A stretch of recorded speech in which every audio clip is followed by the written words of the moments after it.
The other relationship we're going to want to look at is, so the temperature, we're looking at the horizontal axis of a phase diagram. Now we'll look at the vertical axis, the pressure. How does Gibbs energy change with respect to pressure? So again, we're looking at this partial derivative. What's the change in G with respect to pressure, given that we hold it at a particular temperature, right? So we're going to keep temperature constant.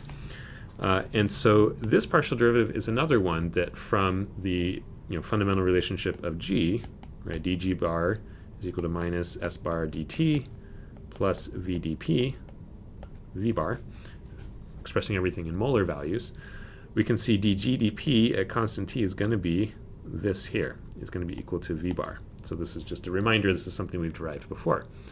And so what affects the slopes of the lines, if we, again, we're going to look at plots of Gibbs energy versus pressure now and see what sort of trends that we would expect, because our slopes are now based on v bar. So let's look at the three phases that we're going to think about, right? V bar gas, v bar for liquid, and v bar for a solid. Which of these is going to have the largest v bar? So v bar being the molar volume. If we have 1 mole of the substance, what volume will it take up? Go ahead and pause the video and figure out for yourself which of these is the smallest, which of these is the largest. Okay, so hopefully you went ahead and paused the video and did that. We can see that if we think about a gas takes up the most volume for 1 mole of substance. So v bar for a gas is by far the largest of these. Liquid will be somewhere in the middle, and solid will be the smallest. For most substances, water is an exception to this, but for most substances this is true. So that means that we're going to have the largest slope for a gas, a intermediate slope for a liquid, and the smallest slope for a solid. The liquid and solid, it's kind of hard to draw these different. They're not going to be hugely different from each other. And so we sort of have the same phenomenon that we were looking at with temperature, but now the roles have swapped.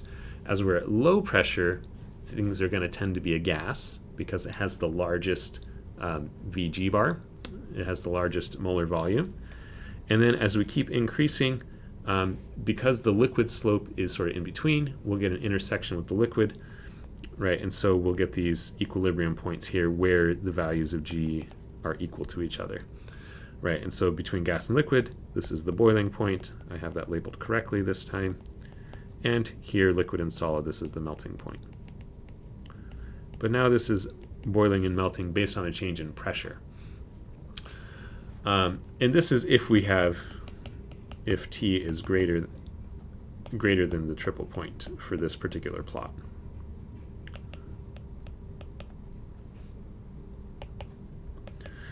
Because that's where we're actually going to have a liquid. If we are not greater than the triple point, then we will go directly from solid to gas, right? We'll have that gas to solid, I mean. So as we go from low pressure to high pressure. So we'll get a sublimation. Okay, now water is our weird one.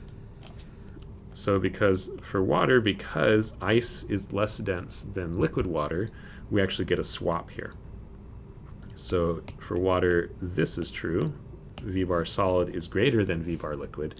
And so if we make a plot specifically for water of G bar versus P, we see still see this sort of behavior for but now it's solid on the left, liquid on the right. So these actually swap for water. Okay, we can also look at one additional figure from your textbook. I'm just going to copy and paste it over here. Looking at some examples of this sort of plot, of looking at G bar versus pressure, but at different sort of situations. So the first one we have is if T is less than the triple point temperature. So this is where we get sublimation. For most things, we see something like this, where the liquid and solid are very close to each other. So this is actually at the triple point. Not just that they're close to each other, but this is where we're at the triple point. This is if T is greater than the triple point. And what we'll often see, because V bar for the solid and V bar for the liquid are actually usually pretty close to each other, we will not generally see a transition like I showed where we have gas and liquid and solid. You usually only have solid or liquid. Because of that, because these slopes are almost identical, like these are almost parallel lines. And the final one here is if you are at the critical point, or you're past the critical point. Right, so then you just have this sort of nebulous fluid transition as you're approaching the critical point where the solid isn't involved at all, and you get a transition between liquid and gas, and they start merging and becoming a supercritical fluid. So this is drawn better than my crude drawing above. All right, and so that shows the dependence of the Gibbs energy on pressure and how that helps to explain what we see with our phase diagrams. That we have at low pressure, we have gases. Then as we get to higher pressures, we'll transition to either liquid or solid.